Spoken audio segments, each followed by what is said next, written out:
Hello students, आप सबका स्वागत है मेरे यूट्यूब चैनल यूवी लर्न में। आज हम क्लास 6 साइंस का चैप्टर नंबर 12 जो है विद्युत तथा परिपथ, इसकी एक्सरसाइज के क्वेश्चन आंसर्स करेंगे। तो चलिए शुरू करते हैं क्वेश्चन आंसर्स। यहाँ फर्स्ट क्वेश्चन है, रिक्त स्थानों की पूर्ति कीजिए। खाली स्थान है उनको भरना है। फर्स्ट है इसमें, एक युक्ति जो परिपथ को तोड़ने के लिए उपयोग की जाती है डैश कहलाती है। तो परिपथ यानी कि सर्किट, जब हम तार से किसी बैटरी से कनेक्ट करके कोई डिवाइस लगाते हैं आगे, तो उसे हम परिपथ कहते हैं। तो परिपथ को तोड़ने के लिए, जैसे हमने बल्ब लगाया है सेल के साथ, बल्ब जल रहा है, तो उस बल्ब के कनेक्शन को तोड़ने के लिए हम किस युक्ति का, किस उपकरण का इस्तेमाल करते हैं वो बताना है। तो वो है स्विच। तो स्विच का इस्तेमाल करते हैं हम सर्किट को ब्रेक करने के लिए, जिससे करंट जो है वो आगे जाना बंद हो जाता है और स्विच ऑफ हो जाता है, यानी कि आपका जो बल्ब लगा है वो ऑफ हो जाता है। तो स्विच यहाँ पर इस युक्ति का नाम है। सेकंड है, एक विद्युत सेल में डैश टर्मिनल होते हैं। विद्युत सेल में कितने टर्मिनल होते हैं? तो आपने देखा है विद्युत सेल जो है, जो घड़ियों में इस्तेमाल करते हैं आप, रिमोट के सेल जो होते हैं वो सारे विद्युत सेल हैं। तो उसमें 2 टर्मिनल होते हैं, पॉजिटिव और नेगेटिव। एक साइड आप देखते हैं प्लस लिखा होता है, दूसरी साइड माइनस। तो 2 टर्मिनल यहाँ पर आप लिखेंगे इसमें। सेकंड क्वेश्चन है, निम्नलिखित कथनों पर सही या गलत का चिन्ह लगाइए। तो सही गलत का चिन्ह लगाना है आपने। फर्स्ट है इसमें, विद्युत धारा धातुओं से होकर प्रवाहित हो सकती है। तो धातु जो है वो विद्युत के अच्छे चालक होते हैं, विद्युत चालक कहते हैं उन्हें हम। तो इसलिए उसमें से विद्युत धारा यानी कि करंट पास हो सकता है। तो इसलिए ये सत्य है, सही है, इसलिए टिक कर देंगे आप इसे। धातु आप जानते हैं, लोहा, चांदी, तांबा, सोना, पीतल, एल्यूमिनियम, ये सारे धातु हैं। इनमें से विद्युत धारा आसानी से प्रवाहित हो जाती है, इसमें से करंट आगे चला जाता है। नेक्स्ट है इसमें, विद्युत परिपथ बनाने के लिए धातु के तारों के स्थान पर जूट की डोरी प्रयुक्त की जा सकती है। तो विद्युत परिपथ, इलेक्ट्रिक सर्किट बनाने के लिए, करंट पास करने के लिए यहाँ पर ये कह रहे हैं कि धातु के तार जो इस्तेमाल करते हैं उसकी जगह हम जूट की डोरी यानी कि रस्सी जो होती है उसका इस्तेमाल कर सकते हैं। तो आप जानते हैं रस्सी लगाने से उसमें से करंट नहीं जाएगा, क्योंकि जूट जो है वो विद्युत रोधक है, विद्युत का अच्छा चालक नहीं है। तो उसमें से करंट आगे नहीं जा सकता, इसलिए परिपथ नहीं बनेगा। तो इसलिए ये गलत है। नेक्स्ट है, विद्युत धारा थर्मोकोल की शीट से होकर प्रवाहित हो सकती है। ये भी उसी तरह का है। थर्मोकोल की शीट जो है वो भी विद्युत रोधक होती है, उसमें से करंट आगे नहीं जाता है। तो इसलिए ये गलत है। नेक्स्ट क्वेश्चन है, व्याख्या कीजिए कि चित्र 12.13 में दर्शाई गई व्यवस्था में बल्ब क्यों नहीं दीप्तिमान होता है। तो यहाँ पर चित्र बना हुआ है आपकी बुक में, इसमें ये बल्ब क्यों नहीं जल रहा है ये आपको बताना है। तो आप देख सकते हैं यहाँ पर पेचकस से होकर तार जा रही है। पेचकस का हैंडल प्लास्टिक का बना हुआ है और प्लास्टिक विद्युत का रोधक होता है, करंट उसमें से नहीं जा पाता, इसलिए बल्ब नहीं जल रहा है। यही आप आंसर लिखेंगे यहाँ पर। यहाँ पेचकस का हैंडल प्लास्टिक का बना है जो कि एक विद्युत रोधक है, अतः परिपथ पूर्ण नहीं होता है। तो ये जो चक्र है तार का जिसमें से करंट जाना है वो पूरा नहीं हो रहा है, तो इस वजह से ये बल्ब दीप्तिमान नहीं होता है। दीप्तिमान का मतलब है जल नहीं रहा है, बल्ब ऑन नहीं हो रहा है। नेक्स्ट क्वेश्चन है, चित्र 12.14 में दर्शाए गए आरेख को पूरा कीजिए और बताइए कि बल्ब को दीप्तिमान करने के लिए तारों के स्वतंत्र सिरों को किस प्रकार जोड़ना चाहिए। तो यहाँ भी चित्र बना हुआ है, इसमें आप देख सकते हैं तारें खुली हुई हैं। तो ये तारों के जो सिरे हैं खुले हुए, एक ब्लैक कलर और एक ग्रीन कलर की आप देख रहे हैं वायर, इसको कहाँ कनेक्ट करना चाहिए, कहाँ जोड़ना चाहिए कि ये बल्ब ऑन हो जाए, बल्ब जलने लगे। तो इसके लिए आप जानते हैं कि सेल के दोनों सिरों से तार जानी चाहिए और बल्ब के दोनों सिरों पर उसको कनेक्ट करना चाहिए। तो ये जो बल्ब होता है इसके भी 2 टर्मिनल होते हैं, एक बल्ब के साइड में होता है और एक इसके नीचे होता है यहाँ पर। तो इन 2 जगह हमें ये कनेक्ट करना है। तो इसके लिए हम इसको इस तरह से कनेक्ट कर सकते हैं कि ये ब्लैक वायर यहाँ बल्ब के दूसरे टर्मिनल पर आ गई और ये ग्रीन वाली वायर जो है ये सेल के दूसरे टर्मिनल पर आ गई। तो ये आप देख रहे हैं परिपथ पूरा हो गया, इससे बल्ब जलने लगेगा, दीप्तिमान हो जाएगा।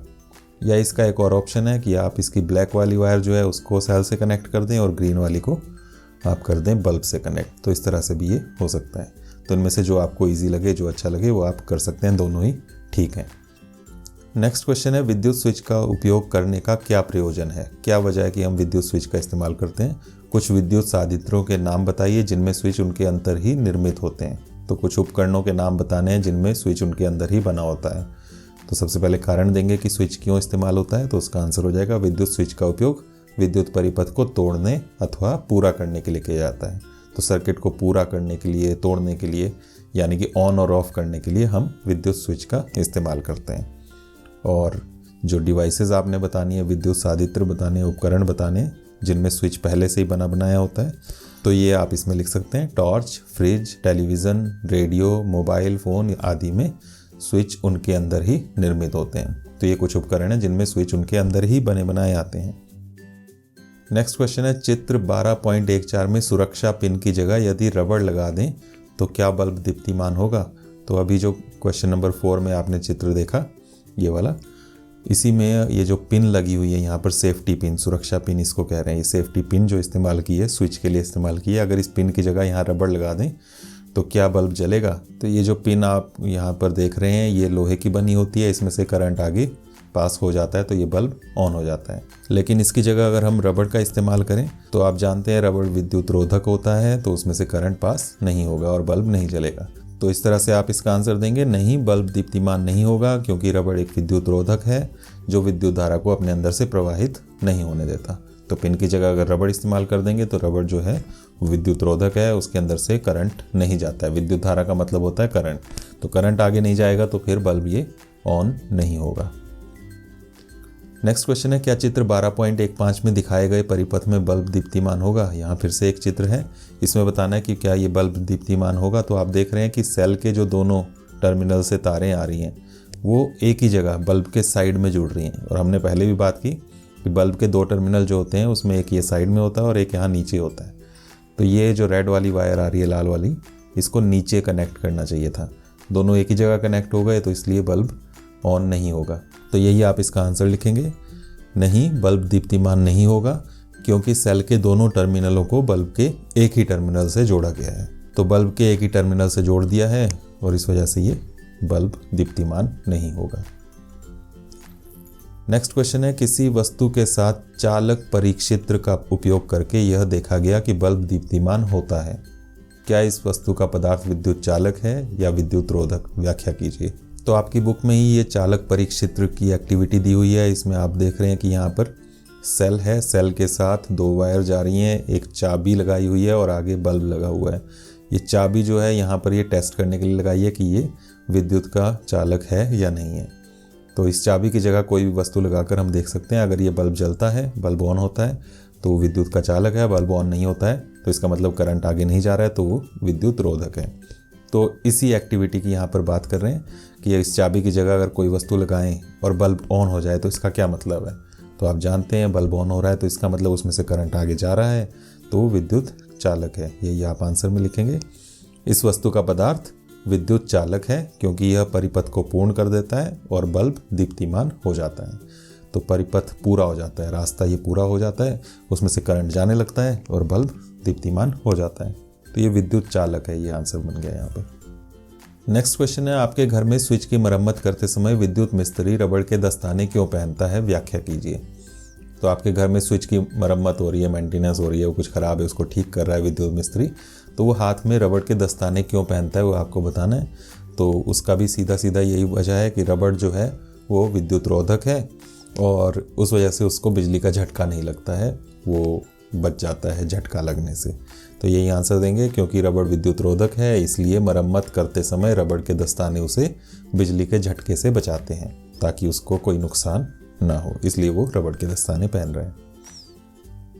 और इसके बाद लास्ट क्वेश्चन है, विद्युत मिस्त्री द्वारा उपयोग किए जाने वाले औजार जैसे पेचकस और प्लायर्स के हत्थों पर प्रायः प्लास्टिक या रबड़ के आवरण जड़े होते हैं। क्या आप इसका कारण समझा सकते हैं? तो विद्युत मिस्त्री जो है बिजली की मरम्मत जो करता है उसके जितने भी औजार होते हैं, टूल्स होते हैं, जैसे पेचकस हुआ, प्लायर्स यानी कि प्लास हुआ, उसके हैंडल, उस पर ऊपर से रबड़ या प्लास्टिक का कवर चढ़ा होता है। तो वो क्यों चढ़ा होता है वो आपको बताना है। तो वो भी इसी वजह से, क्योंकि रबड़ और प्लास्टिक दोनों विद्युत रोधक हैं और उस वजह से काम करते हुए उसको करंट नहीं लगता। तो ये आंसर हो जाएगा, क्योंकि प्लास्टिक और रबड़ विद्युत रोधक हैं इसलिए इन औजारों का प्रयोग करते समय ये विद्युत मिस्त्री को बिजली के झटके से बचाते हैं। तो ताकि झटका ना लगे उसको, उसकी जान बच जाए, इसलिए उन पर ये प्लास्टिक या रबड़ के आवरण चढ़े होते हैं। तो इस तरह से यहाँ इस चैप्टर के क्वेश्चन आंसर्स ख़त्म होते हैं। बहुत शॉर्ट में ये आंसर्स मैंने आपको दिए हैं, इनको आप लर्न करें, नोट करें और इस तरह की और वीडियोस देखने के लिए आप मेरे चैनल को सब्सक्राइब ज़रूर करें, साथ में इस वीडियो को लाइक और शेयर भी ज़रूर करें। Thank you. नेक्स्ट वीडियो में हम नेक्स्ट चैप्टर की बात करेंगे।